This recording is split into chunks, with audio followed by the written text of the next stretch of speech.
Welcome to Living in Beauty. It's Sunday, November 14th, 2021, day 1945 on the road, and we're in Mesa, Arizona. Stepping into the leafy green hillside forest, serenaded by the journey songs of creeks, rivers, and streams, our senses tingled with a Shangri-La syndrome, the feeling of awakening into a dream. Standing before the old-world grandeur of the river corridor, we indulged our eyes and retraced our steps over the last few days. How did we land on this scenic perch in the Alleghenies? Magic portal? Transporter? Time travel? Alas, no. 'Twas beer that led us here. 2 days earlier, under a dense shroud of fog fit for any horror film, we pulled out onto Skyline Drive at Shenandoah National Park. The pea super held thick for the 60-mile drive north to Middletown, Virginia. The going was slow, with many pull-offs to wait for the fog to clear. By mid-afternoon, we pulled into a charming Shenandoah Valley herb farm. That evening, we enjoyed the hospitality of Backroom Brewery, a warm and rustic, hipster, as the kids say, boutique brewery.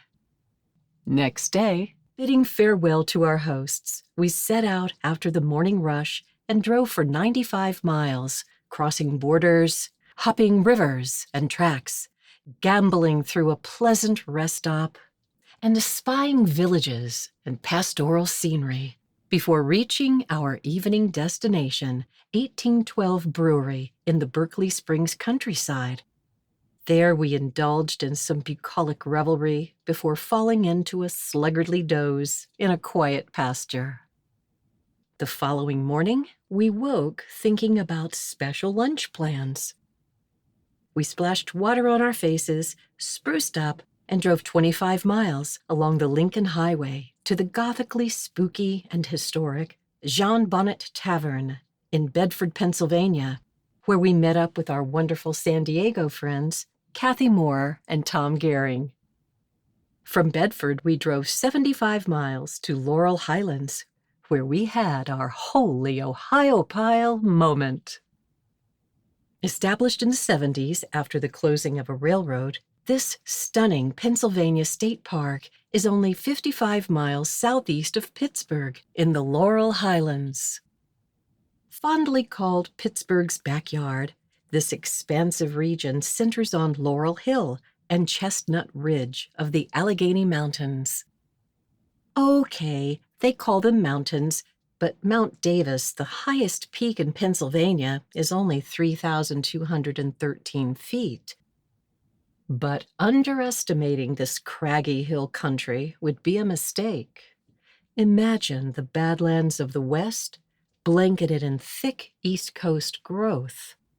The hills might be short, but they are excessively steep, especially for a rig our size. So we carefully planned our entry into the area accordingly. At a time when they said a squirrel could travel from the East Coast to the Mississippi without ever touching the ground, the Allegheny Front posed the first obstruction to westward expansion. Even today, there are few roads and highways in these parts, and the small-town vibe and can-do culture is a proud and secure legacy. If 20,500 acres of green with a river or two running through it is good enough for you, then Ohiopyle State Park is the place to stay. Reservations can be made online through Reserve America. The cozy town of Ohiopyle, population 56, is less than a mile walk or bike ride. From our campsite, we had safe interior access to the town, the river, hiking trails, and the bike trail. The town enhanced our stay. There isn't a supermarket in Ohiopyle, but we found the essentials we needed at Falls Market. Scrumptious sandwiches made from freshly baked bread at Ohiopyle Bakery and Sandwich Shop are the perfect hiking lunch. and Falls City pubs, fresh greens and tasty smoked salmon rolls with craft brew soothed our aching butts after a 30-mile bike ride. And what luck! We arrived just in time for the annual Beer and Gear Brew Festival sponsored by Wilderness Voyagers. This festival was our first group event since the pandemic began, and we couldn't think of a better way to end that dark time. Beautiful people, happy faces, and craft beer. But most of our time was spent on the Gap, the Great Allegheny Passage. This world-class, traffic-free rail trail between Cumberland, Maryland, and Pittsburgh, Pennsylvania, gave us a deeper knowledge and appreciation of the history, unique biodiversity, geography, and the beauty of the Ohiopyle landscape. The 150-mile continuous rail trail with a warm Americana, over the river and through the woods vibe lured us right in. But don't trust our photos to do this trail justice. It's a sensory experience. On one side, the sound of the streams and waterfalls, and on the other side, the flow of the gorgeous Youghiogheny River.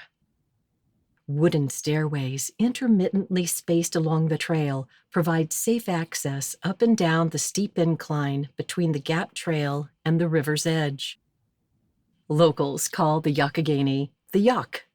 It flows year-round, and it has miraculously rebounded after suffering devastation from the Industrial Revolution. The river's edge was once dotted with coal mines to fuel the steel industry in Pittsburgh, but today the Yough is enjoying an environmental rebirth. Though its rehabilitation is an ongoing struggle, the water quality is superb. The Yough also runs thick with colonial history and tantalizing drama. Next time, I'll bring a book about George Washington and the French and Indian War. From the observation deck near the Visitor Center in Ohiopyle, it's fun to watch the whitewater kayakers and rafters contend with the flow. Rafting, depending on the day-to-day weather, is in season every day of the year. The temptation to accept the challenge, grab a paddle, and dig into one of the tamer areas of the Yough soon passed. Ultimately, we chose, and wisely, to stick to the day trips on the Gap and the hiking trails where we can move at our own pace. But if we had only discovered this place when we were younger.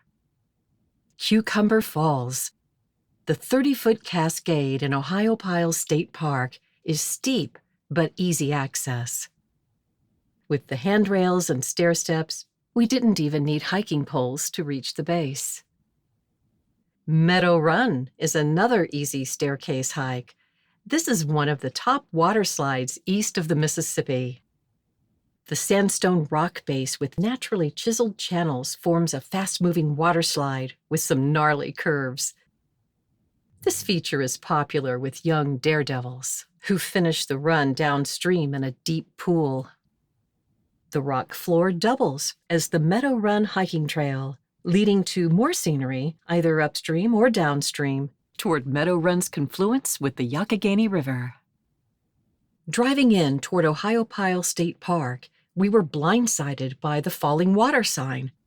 The double take almost gave me whiplash.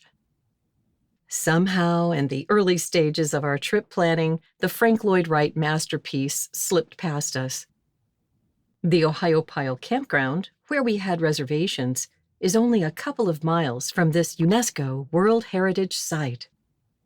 Immediately, we called the office to reserve a tour of the house.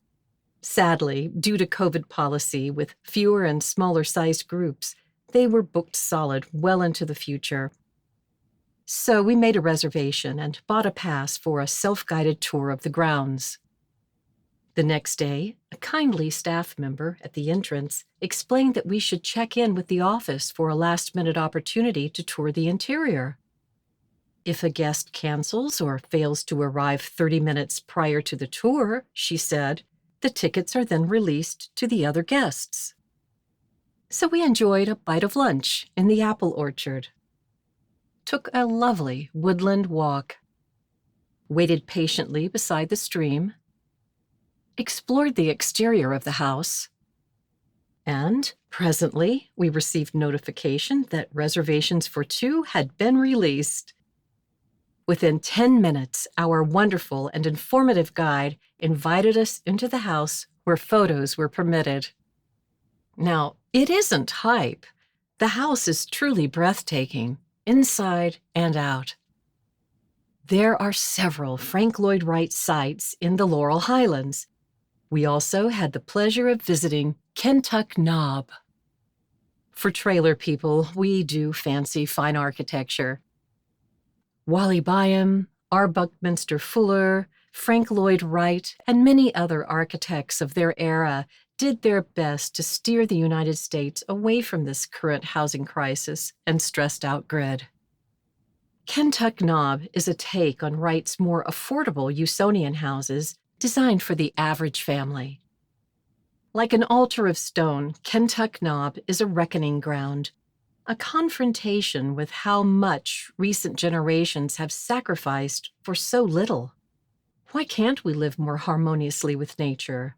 Why do we build such huge, poorly constructed, and unsustainable homes when our resources are finite? The staff at Kentuck Knob did not allow interior photography, but we were invited to explore the outdoor objet d'art displayed throughout the woodsy grounds. It was interesting, but we were more impressed with the shadows cast onto the ground through the laurel canopy, and imagined how these light paintings could have inspired Wright's organic designs. Ohiopyle State Park is high on our list of favorite parks in the United States. Every feature is centered around the campground location, which also offers cottages and yurts. We didn't see any hotels, but there were signs in town advertising holiday rentals. What's not to love?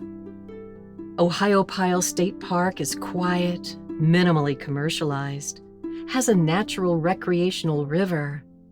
Nearby, world-class architecture is tucked away in the woods. It's a cycling paradise, a hiker's dream, and so many waterfalls and scenic places, they can't even name them all. In short, it's an Ohiopyle of fun. 5 months later, and we're still riding our Ohiopyle High. We may never get over it. Hey, Pittsburgh? When can we play in your backyard again and bring all of our friends? And their friends? And our dog? And our friend's dog? Can you say Ohiopyle of fun, Pico? Ohiopyle of fun! That's good. Yeah, that's right.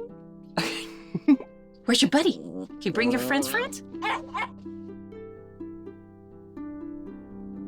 Thank you for joining us at Living in Beauty. If you like this post and want to be notified when a new one is released, please enter your email address and click that follow button at the bottom of this page.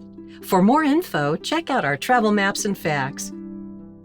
Okay, that's all for now. Safe and happy travels. And see you next time.